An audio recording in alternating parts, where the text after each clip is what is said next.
Hello दोस्तों आज हम सीखेंगे कि मार्क सॉफ्टवेयर के अंदर परचेज कैसे चढ़ाएं। बहुत इजी है दोस्तों। इसके लिए भी हमारे पास 2 से 3 ऑप्शन हैं परचेज के अंदर जाने के लिए। पहला ऑप्शन यही है कि आप कीबोर्ड से Alt P प्रेस करेंगे तो आपकी परचेज की एंट्री ओपन हो जाएगी। दूसरा ऑप्शन है कि जो आपको मेनू मिलता है ट्रांजैक्शन का, उस ट्रांजैक्शन के मेनू पे आप क्लिक करके परचेज में जाके और परचेज बिल पे क्लिक कर दें तो भी आपकी परचेज की एंट्री ओपन हो जाएगी। तीसरा ऑप्शन है कि जो आपको मार्क के डैशबोर्ड पे ही शॉर्टकट बटन्स मिल जाते हैं और जहाँ पे आप अपने हिसाब से अपने बटन्स लगा सकते हैं। इसके लिए वीडियो मैं बना चुका हूँ ऑलरेडी, तो आपको डिस्क्रिप्शन बॉक्स में इसका लिंक दे दूंगा मैं। आप इस पर क्लिक, जैसे ही आप अपने शॉर्टकट बटन पे क्लिक करेंगे तो आपका ओपन हो जाएगा परचेज एंट्री। तो 3 ऑप्शन है परचेज एंट्री को ओपन करने के। जैसा भी आपको सूटेबल लगे उस हिसाब से आप उसको ओपन कर लें। उसके बाद अब स्टार्ट करते हैं सबसे पहले डेट से। जैसे ही आप देखेंगे अपनी एंट्री ओपन करेंगे तो डेट आपसे पूछता है। जो भी आप परचेज चढ़ाना चाहते हैं, वो जो भी आप बिल चढ़ाना चाहते हैं उसका जो भी डेट है, जैसे मोस्टली जो है परचेज बिल 1-2 दिन पहले के ही होते हैं, क्योंकि पहले ऑर्डर देते हैं हम, फिर बिल जनरेट होता है, उसके बाद फिर वो हमारे पास आता है। तो बिल पे जो भी डेट हो वो डेट हमें यहाँ पे फिल करना होता है। सपोज यहाँ पे 31 मार्च है, लेकिन हमारे को जो बिल है वो बिल 28 तारीख का आया है, तो आप यहाँ पे मैनुअली 28/3 और आप ईयर डालना चाहे तो ईयर भी डाल सकते हैं। आप जैसे ही यस करेंगे तो आप इसको यस कर दें, क्योंकि ये जो कह रहा है वो ये कह रहा है कि आपकी जो सिस्टम में डेट है उस डेट से ये डेट मैच नहीं हो रही। तो बेसिकली वो हमें पता ही मैच नहीं होगी, क्योंकि हमारी परचेज जो है वो बैक डेट की आती है। तो आप इसे यस कर दें। अब जैसे ही आप डेट फिल करेंगे, डेट फिल करने के बाद आपको लेजर्स दिखने लगेंगे।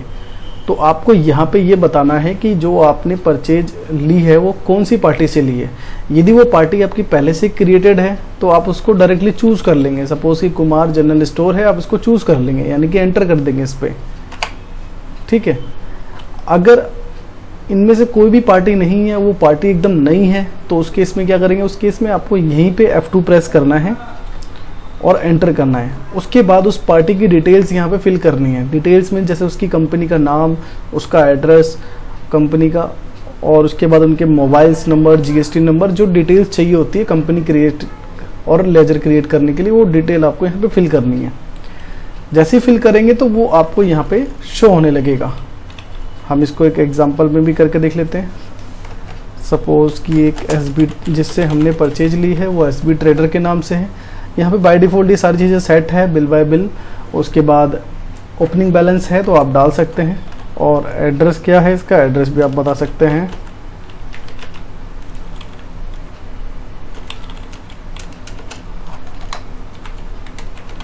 एड्रेस भरने के लिए हमारे पास 3 लाइन है। अगर किसी का एड्रेस बड़ा है तो आप इन तीनों लाइन को यूज़ कर सकते हैं। उसके बाद पिन कोड डालना चाहें, पेमेंट होल्ड, यस और नो, ये तो नो ही करेंगे आप शुरुआत में। उसके बाद ईमेल, वेबसाइट, ये सारी चीज़ें ऑप्शनल है। अगर आपके पास है तो आप डाल सकते हैं, नहीं है तो कोई मैंडेटरी चीज़ें नहीं है। उसके बाद आप अपने फ़ोन नंबर, मोबाइल नंबर डालना चाहें इनके तो डाल सकते हैं। फिर उसके बाद आपको इनका GST नंबर डालना है यदि है। अगर कोई और भी लाइसेंस है, जैसे फूड लाइसेंस या कोई भी इस तरह का लाइसेंस है, आप वो नीचे फिल कर सकते हैं। उसके बाद नीचे कोई ज़्यादा ऑप्शन नहीं है, सारी चीज़ें बाय डिफ़ॉल्ट सेट है। आप बस एंटर करके इसको सेव कर दें। जैसे ही आप लास्ट एंटर करेंगे तो एक डिटेल और खुल जाती है, पार्टी लेजर अदर डिटेल की। इसमें आप ये सेट कर सकते हैं कि इस पार्टी को कितना डिस्काउंट देना है, इस पार्टी की पेमेंट डे कब आती है, इस पार्टी को क्रेडिट लिमिट कितनी देनी है। तो ये चीज़ें आप यहाँ पे सेट कर सकते हैं। अगर आप चाहते कि नहीं अभी ये करना चाहते तो आप इसको स्किप कर देंगे, और जैसे ही आप स्किप करेंगे तो देखेंगे कि SB ट्रेडर की अगर और भी डिटेल डालनी है, जैसे बैंक डिटेल वगैरह, तो ये ऑप्शन खुल गया, ये भी हमें नहीं डालना, तो इसे भी आप स्किप कर दें। अब देखेंगे कि पहले हमारे पास 4 पार्टी आ रही थी, लेकिन अब ये 5वीं पार्टी आ गई। तो अब इस तो बहुत ईजी है नई पार्टी क्रिएट करना, तो आप आराम से क्रिएट कर सकते हैं। अगर आपको कहीं पे भी कंफ्यूजिंग हो जाए कि नया कैसे क्रिएट करना है या कोई क्रिएटेड है उसको मॉडिफाई कैसे करना है, तो आप बॉटम साइड में देखें, यहाँ पे लिखा हुआ है कि F2 से आप नया क्रिएट कर सकते हैं, F3 से मॉडिफाई कर सकते हैं, F4 से लेजर की डिटेल देख सकते हैं। तो इस तरह से यहाँ पर भी इन चीज़ों को देखकर आप कर सकते हैं काम। अब जैसे ही आपने पार्टी चूज़ कर ली, ये एंट्री नंबर है, ये बाय डिफ़ॉल्ट जो है परचेज के उस पर चल रही है कि सिस्टम में अब ये तीसरी एंट्री चढ़ने जा रही है। उसके बाद है पार्टी नंबर। पार्टी नंबर में आपको क्या है, पार्टी ने जो भी आपको इनवॉइस नंबर दिया है वो डालना होता है। अब पार्टी ने सपोज मुझे ये इनवॉइस नंबर दिया है। उसके बाद अब ये कह रहा है कि ये जो सप्लायर है, इस सप्लायर को आपने टैक्स पे किया है या नहीं किया है। ये इसलिए पूछ रहा है क्योंकि हमने जब इसकी पार्टी बनाई तो इसमें हमने जीएसटी नंबर नहीं डाला। जिसमें आप जीएसटी नंबर नहीं डालेंगे सिर्फ ये उसी में पूछेगा। तो मैंने इसको टैक्स पे किया है, मैं इसे यस कर देता हूँ।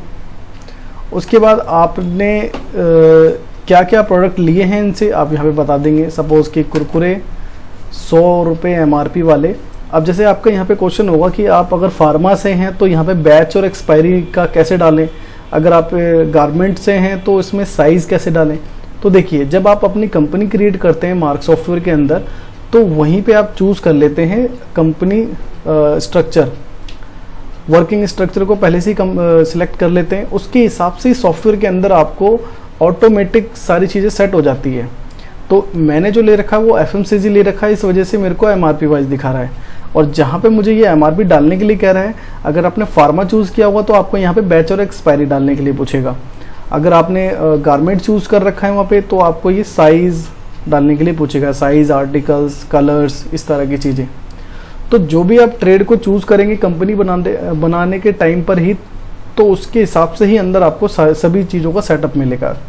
तो आप जैसे कि मैं यहाँ MRP डाल देता हूँ कि 100 रुपये का ही है और 250 का स्टॉक परचेज किया है और 40 की जगह मुझे ये 39 रुपये में मिला है। उसके बाद आपको MRP डिटेल विंडो दिखती है। अगर आप यहाँ पे टैक्स चेंज करना चाहें या डील्स आपको किस में मिलती है या आप अपना सेल रेट यहाँ पे डालना चाहें तो डाल सकते हैं। उसके बाद अब यहाँ पे क्वेश्चन है कि जो ऑलरेडी आइटम्स क्रिएटेड हैं वो तो हमने चूज़ कर लिए। सपोज़ कोई नया आइटम आए तो उसको कैसे चढ़ाएं, तो उसके लिए भी आपको यहाँ पे क्या है, F2 करना है। F2 करना है आपको अपने आइटम की विंडो के अंदर ही। अगर आप यहाँ पे F2 करते हैं तो देखिए कुछ और ही हो जाएगा, यानी कि नई सेल एंट्री पे ले जा रही है।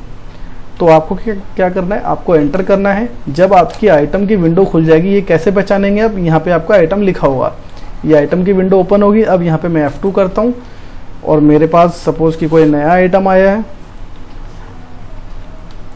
मेरे पास चिप्स आए हैं। आप आइटम का नाम डाल देंगे। अगर आप रैक वाइज मेंटेन करते हैं तो आप रैक डाल सकते हैं। उसके बाद आप यूनिट पीसेस में हैं, किस में है, ये डाल सकते हैं। कंपनी कौन सी है, जैसे कि हिंदुस्तान यूनिलीवर के बहुत सारे प्रोडक्ट हैं, तो जो भी आप प्रोडक्ट यहाँ पे ऐड कर रहे हैं वो कौन सी कंपनी का आप बता सकते हैं। कोई मैंडेटरी फील्ड नहीं है, आप ऑप्शनल है, आप छोड़ भी सकते हैं इसको। उसके बाद आप HSN वगैरह डालकर MRP अगर यहाँ पे डालना चाहें तो डाल सकते हैं। परचेज रेट डाल सकते हैं आप अपना, और सेल रेट भी डाल सकते हैं यहाँ पे। और उसके बाद और भी डिटेल है आइटम की, जैसे मिनिमम क्वांटिटी, डिस्काउंट सेट करना, ये सारी चीज़ें। इसके ऊपर भी मैं ऑलरेडी वीडियो बना चुका हूँ, आप मेरे चैनल पे जाके देख सकते हैं। तो ये मेरा आइटम क्रिएट हो गया। अब आपने देखा मैंने इंस्टेंटली यहीं पे आइटम क्रिएट किया है और इंस्टेंटली मैं यहीं पे इसकी परचेज की एंट्री कर देता हूँ। तो जिससे क्या है, आपका टाइम बहुत बचेगा।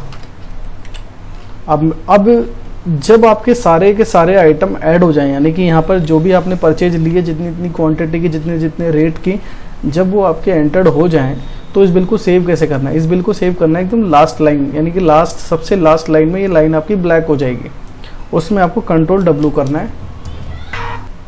उसके बाद अगर आपको कोई डिस्काउंट आया है तो आप यहाँ पे डिस्काउंट बता सकते हैं। यदि डिस्काउंट नहीं है तो आप इस पर एंटर करके इसको आगे बढ़ सकते हैं। जैसे ही आप एंटर करेंगे तो आपको देखिए एक ऑप्शन मिलेगा, वांट टू चेक। अगर आपका बैलेंस मैच नहीं कर रहा आपके बिल से, इस बिल के अमाउंट का, तो आप उसको रीवेरीफाई करें कि जो आपने टैक्स डाला है वो टैक्स तो कहीं गलत नहीं डल गया जिस वजह से आपका अमाउंट मिसमैच हो रहा है।